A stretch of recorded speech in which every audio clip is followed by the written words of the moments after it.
sports are really important vehicles for relationships. We have purpose. We have a why. We bring people together. We connect. I feel like God is our greatest supporter and our greatest coach. Welcome to Rabbi on the Sidelines. This is Rabbi Erez Sherman from Sinai Temple in Los Angeles, where we speak about the intersection of sports and faith. Right now in the calendar of sports, we're at a very unique time. We have the NBA season that just opened up. This evening, I'll be in conversation with Ramona Shelburne and Yaron Weitzman of the new book, Hollywood Ending, speaking about LeBron and the Lakers here at Sinai Temple. But we are also in hockey season. We are in NFL season. But most importantly, for those in Los Angeles and in Toronto, we are in the World Series. It is an international competition between the Los Angeles Dodgers and Toronto Blue Jays.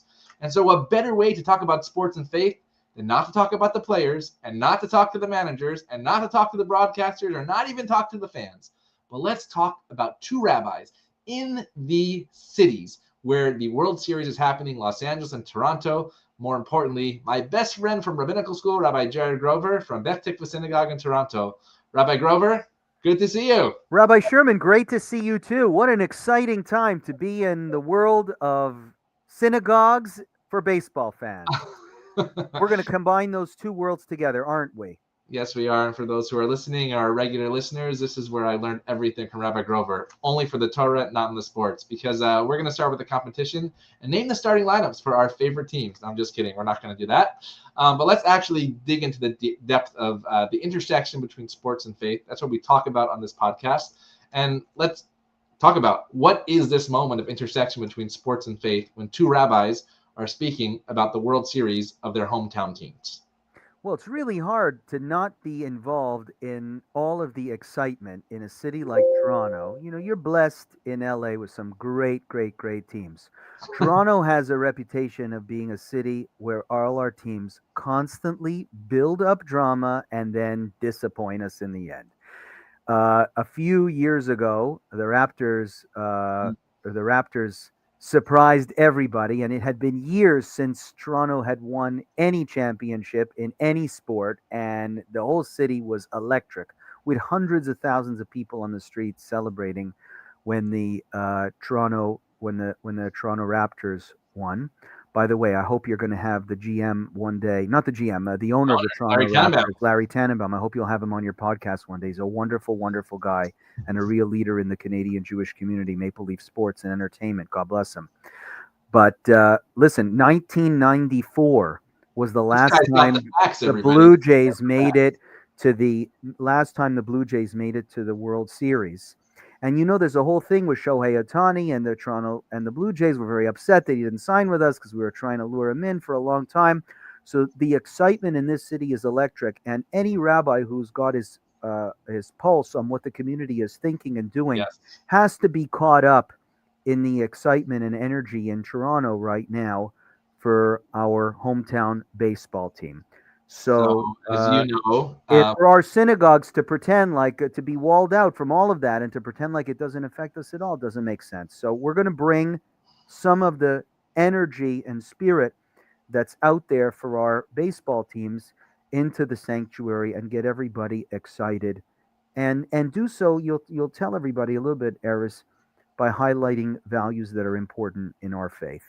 So I believe it was Rabbi Simon Greenberg, but I know Rabbi Solomon Schechter also said this, that if you are a rabbi in America, he didn't say Canada, maybe he meant North America, you must be able to speak about baseball from the bima. Yeah. What did he mean by that? Very, very famous line. I remember learning that and asking myself, what the heck does that mean? Especially, I wasn't a huge baseball fan. You know, I'm from Montreal. Montreal lost we lost our Expos when I was a kid. I used to go to games when I was a kid. You even took me to we lost our baseball team, and then I stopped following the sport. You know, Montreal's hockey all the time. So what did he mean when he talked about baseball? But it's really an insightful comment. I think what he was trying to say is just what I said earlier to you, Rabbi Sherman. You cannot wall off your synagogue from the reality of people's day-to-day lives. And there are many, many connections that I can reflect on throughout my rabbinate that are made with people because I can speak about things other than synagogue. You know what I mean? If I know we're trained to talk about Torah and to talk about the laws and to talk about the traditions, and our whole lives are immersed in Judaism. And there's a lot of people, for whom Judaism is important, but not that important. And if you can't talk to them about other stuff that's going on in the world of culture and entertainment, you're never going to build a bridge. So listen, your podcast proves that a lot of people are drawn to Judaism, but they do it through the lens Yep. sports that you've been able to bring to them. So I'm a big fan of what you're doing here with the podcast. I'm very grateful that you had me on, very honored that you had me on, because I'm not the first guy you think about. I'm an overweight rabbi. Him on and speak about entertainment and sports. I'm not the first person you'd think about, but I'm grateful to be here and grateful what we're doing this initiative. So that's what I think, Simon Green, you were talking about. One of my first guests was actually through you when you said, Dan Schulman, a member of Beth Tikva Synagogue. And Dan Schulman, first and foremost, now is the announcer for the Toronto Blue Jays. But he also used to be the voice of Sunday Night Baseball. And when I interviewed him, actually it was during COVID, I played a clip that he was the voice when Osama bin Laden was killed that night. It was actually Yom HaShoah, and he was doing the game. And I brought up the clip. He announced to the American public that Osama bin Laden was killed. And he said in one year it was said, Garcia parted first, and he threw it to blah, blah, blah. And the other year the producer was saying, announce to the American public that something in history has happened. And so maybe share about Dan Schulman and what he means to As fantastic as Dan Schulman is, if you knew his father, blessed memory, and yes. A blessed memory, and if you know his mother, who comes to shul every Shabbat, she's in my congregation every Shabbat, the late Arnie Schulman and his mother Ellie Schulman. These are the nicest, kindest people you'd ever meet in your life, and it's no surprise that they created a mensch like Dan, who I think both of us can say he's such a wonderful mensch of a human being, and every success he has is a success for both of us and for our communities, and he's just going to go from great to greater to greater to greatest. And when we sent this to him, he said, who I'm rooting for. So of course you know who he's rooting for.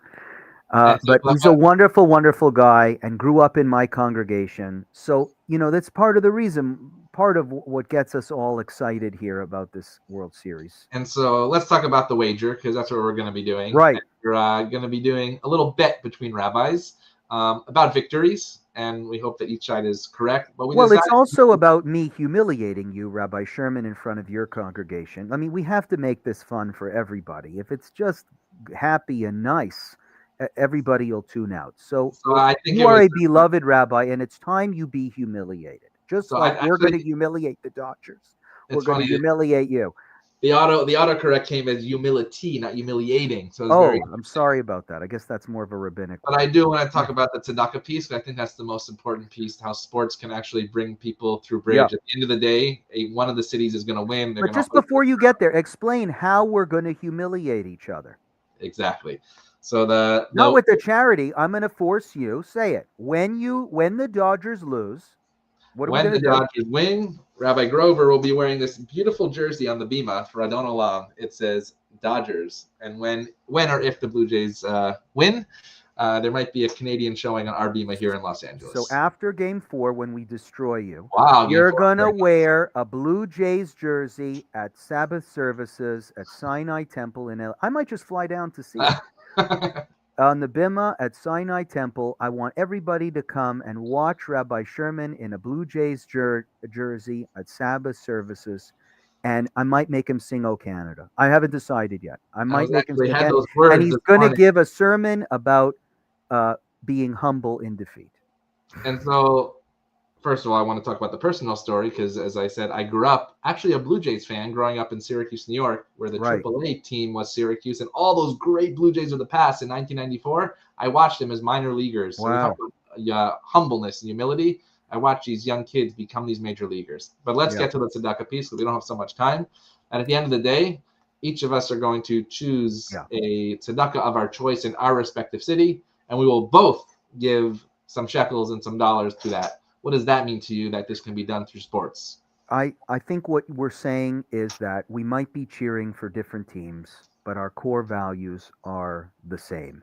And this is fun and it's great. But if we're going to do this through the lens of Judaism, we have to remember that the fundamental principle of Judaism is to love your neighbor as yourself.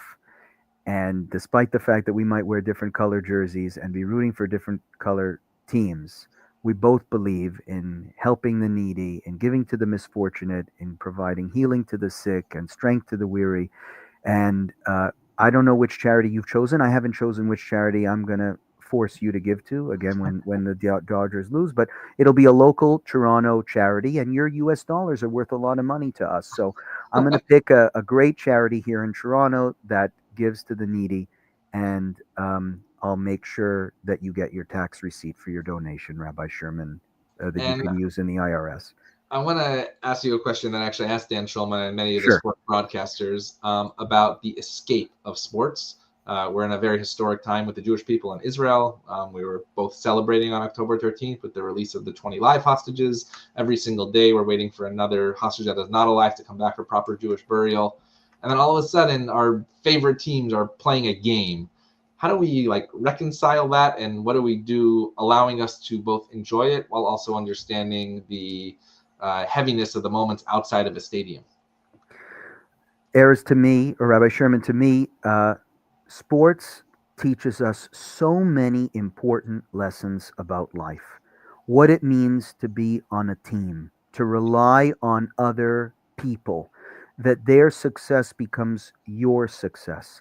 Sportsmanship. This is why it's very important for both of us that our kids, I love your kids, you love my kids. Our kids played basketball together this past summer, and we're not teaching them just skills like how to dribble a ball. We're teaching them how to play nicely together and how to get along and how to compete and shoot hoops and do it with positive energy. And I think one of the great lessons of sports is miracles can come from totally unexpected places. This is why I love sports so much, is because I know there's a lot of people in the Dodgers world, and guess what? There's a lot of people in Toronto too saying we don't hold it. Toronto isn't going to stand a chance. We're going to get destroyed. I know, dude. We've all been watching sports for a really long time. Disappointments happen, upsets happen, miracles happen. You never know what to expect, and I think that fundamental lesson we just saw. Rabbi, we just saw how that happened in Israel. Yes. Did we think that 2 weeks ago that we were going to have all these people gathered, leaders from countries that Israel used to be enemies with? Mm-hmm. All these people gathered. Jared Kushner would be sitting face to face with Hamas, signing an agreement. I mean, this is the kind of stuff that can only be described as miraculous. So you never know what the world is going to send you. You never know when things will change and turn upside down. You don't know it in sports. You don't know it in life. You don't know it between nations. God and salvation comes from anywhere. It's a fundamental lesson of the Hebrew Bible. Like a pin, like a needle out of midair. That's how salvation comes. It's and interesting we saw it there, and we're going to see it on the field too when Toronto kicks your rear end. It's interesting when the hostages came home, some of them who were huge fans of Maccabi Tel Aviv and Maccabi Haifa, the helicopters actually went around the stadiums. But the first thing that these live hostages wanted to see was their favorite teams. And even when some of the hostage released back in months ago, they were honored by their teams when their teams were actually playing. And to see not only sports be an escape, but sports be a way of healing. Totally. And a way of joy has been something I would never have thought to connect in my own lifetime. Rabbi, a lot of people pray in synagogue. I guarantee you more people are praying in sports games than in houses of worship. So that's what people who don't even believe in God. I see them praying to God while they're sitting there. And so I always ask people involved in the sports world, which is not necessarily us, we're on the periphery, but we love sports. What does prayer look like in sports, or is there faith in sports? So how would you answer that to a quote unquote religious audience and also an athletic sports audience? Is there faith in sports? if you believe that faith is just me talking to God and having a private conversation on the top of a mountain with me and him and not having any concern for anybody else in the world, then there's no faith in sports. If Hmm. you believe that faith is about loving your neighbor, about moral lessons, about seeking truth and righteousness and feeling the bonds of friendship and mankind and learning how to get along with people you disagree with, and that's what I believe faith is, then I think sports is so at the core of what it means to be a faithful Jew, and I think it's very, very easy to find parallels and to have a fully faithful life in churches and synagogue that is complemented Yes. by a faithful life, cheering for your favorite team and playing sports that you like to play. As long as it's done in a healthy, happy, good way. Listen, I got members here. They're sitting right in front of my desk. Missionaries of the Church of Jesus Christ of Latter-day Saints. I'm giving them a tour of the synagogue. Have you guys ever did you see the Holy War game last week? BYU versus the University of Utah. Don't talk to me about prayer and sport. There were more prayers at that game. They stopped the whole game to say prayers for their favorite team. So the Latter-day Saints know it. The Jews know it. Faith and sports complement each other. They go together. They are not. They're not they don't need to be separated into different worlds. And so, besides the wager, let's conclude with an actual prayer. May the Blue Jays. Excuse me. Well, we'll do that at the end. But we're not going to do a prayer. We're going to ask for a bracha instead. A blessing for each other's team. A blessing for each other's team. That's going to be hard for us to do. Man, come on. You want me to bless your team? Not bless the team. The Dodgers? Bless the experience that we will be having this week. Okay, thank you. I don't know if I could bless the Dodgers. Wow. Hey, may what we're doing, this is my blessing, may what we're doing inspire more people to give and to care and to root for a world where we can all play on opposing teams politically and spiritually and love each other nonetheless. Amen. I just have to give a blessing right back. May we enjoy the experience. May it bring us joy from the ups and the downs that the players will experience, that we will experience as fans, that our communities will experience as a Kehillah Kedoshah, as a sacred community. Amen. And, may whoever wins, may we all have the ability to accept the outcome with joy and with strength and with courage and with friendship, and most importantly, of shalom, of peace. And the last question. You say that prayer in the name of the great Shohei Ohtani. I know. And you and Vladimir Guerrero Jr. That's right. How many games is the series going to? That's the last question. I told you, 4 games. It'll be 4 quick. games. Listen, wow. I've got a trip to Israel on November the 9th. I need this. I need to be here to watch you in that jersey. I don't want to be watching from Israel. So you know what? I want this wrapped up quickly. Perhaps the tzedakah will be going to Israel with you on that trip. Maybe we'll do that, and LA Toronto jointly supporting our brothers and sisters in Israel. I love it. Amazing. Well, we are looking forward to an amazing series with the Toronto Blue Jays and the Los Angeles Dodgers, and Dan Schulman calling it for Toronto Sportsnet. That's right. Amazing experience. Let's make sure that we all tune into our communities. Show up at shul this week. Root for your teams. Root for our own team in the Jewish community. And we're so excited that my good friend, my best friend, my roommate from Yerushalayim and Jewish Theological Center of America, Rabbi Jarrod Grover, Senior Rabbi of Bet Tikva, was with us in Rabbi on the Sidelines, where we speak about the intersection of sports and faith.